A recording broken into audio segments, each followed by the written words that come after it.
My name's Siobhan. I'm a compulsive overeater.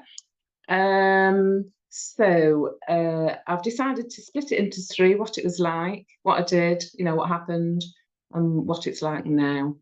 So I'm 13 years abstinent, and as we were meditating, I was transported back to my first meeting. And I got there via another fellowship. I had to put the drink down before I could put the food down, but I would say that food is my primary substance. And the first OA meeting I went to, it was face-to-face back in the day, and I got the wrong address. So I was wandering around my hometown, frantic, because I was desperate to get to this meeting. And then what I realised during the meditation is that that's how I was most of my life, frantic. But that being frantic was very much inside me. Anyway, I get to my first meeting, and it's a relief. I had bulimia, restricted, purged. It was madness, and I knew there was something wrong with me. I didn't know what. I just thought I had a problem with food. I'd got no idea about, the resentments. Obviously, I'd been through the steps in another fellowship, but that hadn't worked for my food. I needed OA. I'd been in an AA meeting, and someone shared about taking a sister to an OA meeting, and I was like, oh my God, I didn't even know it existed. That's what I need. My life was frantic and chaotic. I wasn't clear thinking. I was functional. I was a binger, and then I might be all right for a while, and then I'd binge again. I predominantly bought my food from garages, the carrier bags of food, go home, binge it. Nobody knew though, nobody. So I was 13 when I started, and 53 when I put the food down. So that's 40 years of madness. It's a bloody long time, let me tell you. And I honestly thought that I would have this forever. That's what I thought. And I saw my disease as something that sat beside me and followed me around. And I just didn't think that there would ever be a solution. I just didn't think there was, and I suppose when I look back, that was part of the acceptance, and part of my being ready. But nobody knew. My then husband of many years had got no idea. So good was I at hiding it all. And I'm not saying that with any pride. It was just miserable. That's all I can say. All that bloody cupboard gazing. Standing outside the fridge or a cupboard. Shala shanta. It was just awful, awful. Anyway, thank God I found a fellowship. I'd put the drink down, and got myself a sponsor, did the steps again in OA, and I would have done anything, if you'd have said go and stand in the corner on your head, I'd have done it, because I'd had enough. I'd actually had enough. And when I look back, it's almost like I'm looking back at a different life and a different person. I had a washing machine head and a washing machine belly, and that's not how it is today.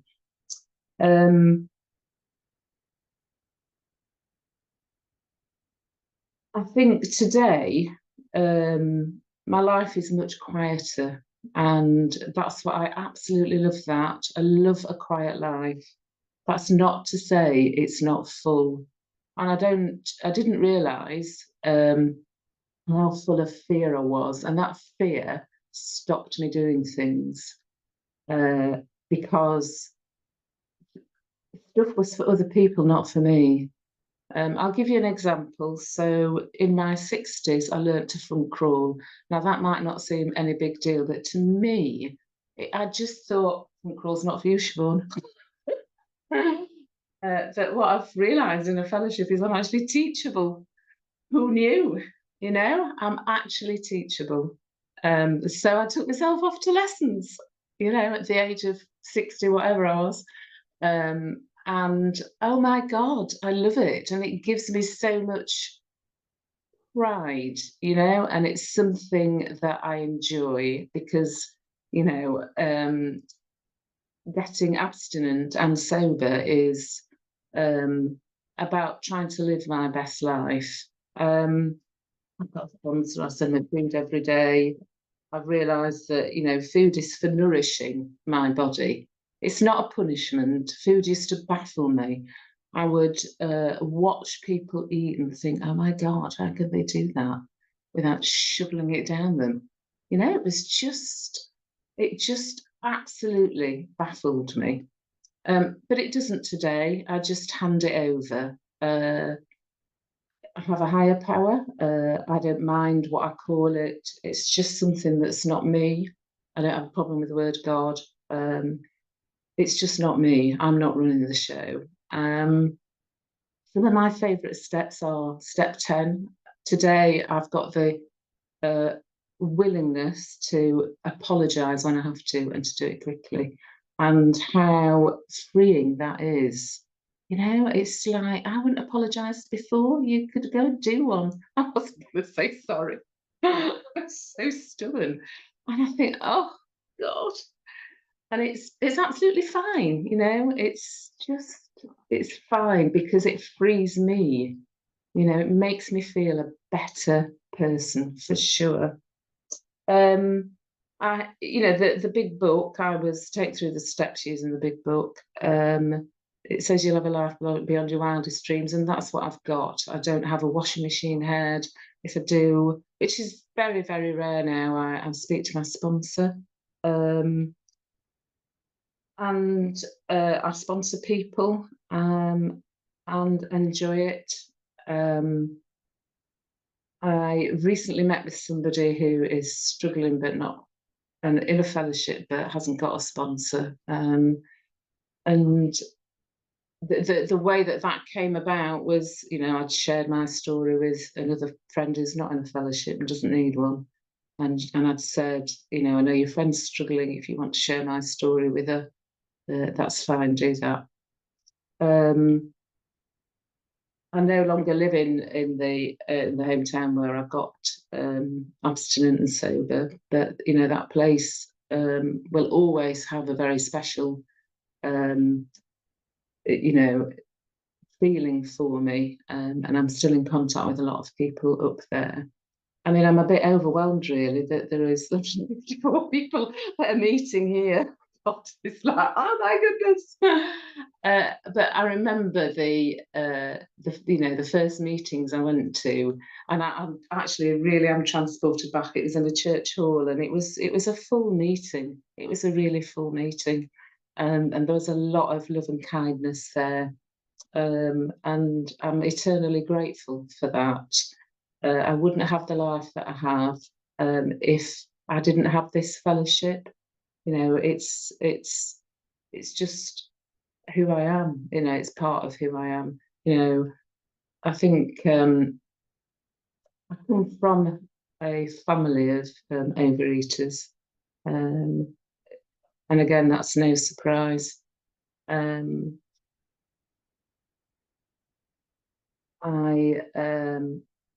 think the other thing is that, as many in fellowships do, I'll share this because I think it's worth saying, is that, you know, we often have some degree of trauma, and for me, a fellowship wasn't enough. And again, the big book says that we may need outside help, and that's what I did. I got myself some therapy, and that with the fellowship has saved my life. I mean, I can say that not lightheartedly. I love my life today. I absolutely love it. I don't go to work anymore, so I might have something to do with it. And food is no longer a problem. I will text my food in a bit to my sponsor. 10 minutes, Siobhan. All right, thank you.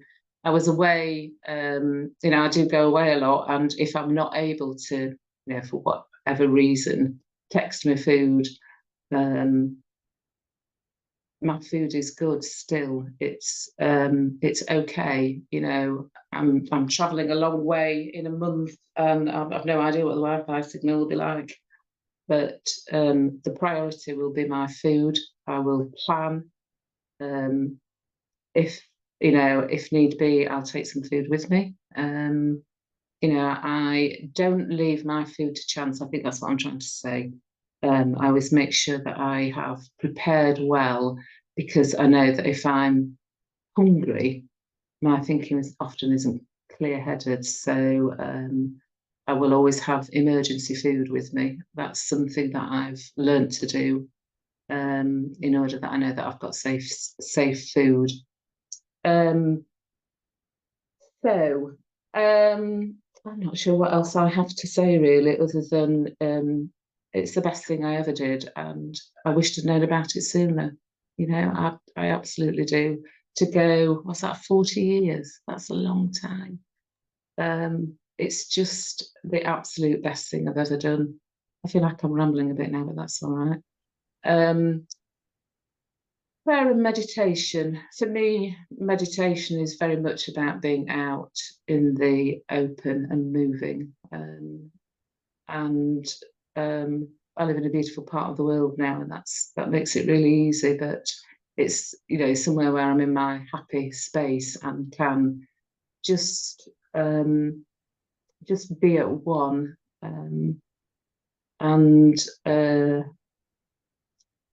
As I say, I sponsor, and it's it was always something that I was very fearful of. I just thought, oh my God, that's not for me. But actually, it brings me a lot of joy, and there's often a lot of laughter. It just cracks me up really that you can be sponsoring somebody, and you might be in a bit of a dire situation, and before you know it, you're both laughing. And I think that's very, very much what this fellowship is about. It's about support. But if we don't have that hope, life's for living. It's not for being miserable. And I think, I just thought you had to be miserable. I just thought that's how life was. If I wasn't miserable, there was something missing. And it's really good to let go of that and be free. So yes, I think I feel like I definitely am rambling now. But suffice it to say that I am grateful. I am so, so grateful. I'm so grateful for my life, for my simple life, for the lack of drama in my life, the lack of chaos, for no longer having to be frantic. Thank you. I'm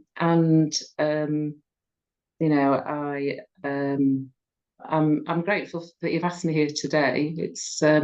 I was a bit nervous actually before I started, I'm not normally, but anyway, I wish you all a blessed day, and yes, thank you. I'm going to leave it at that, I think.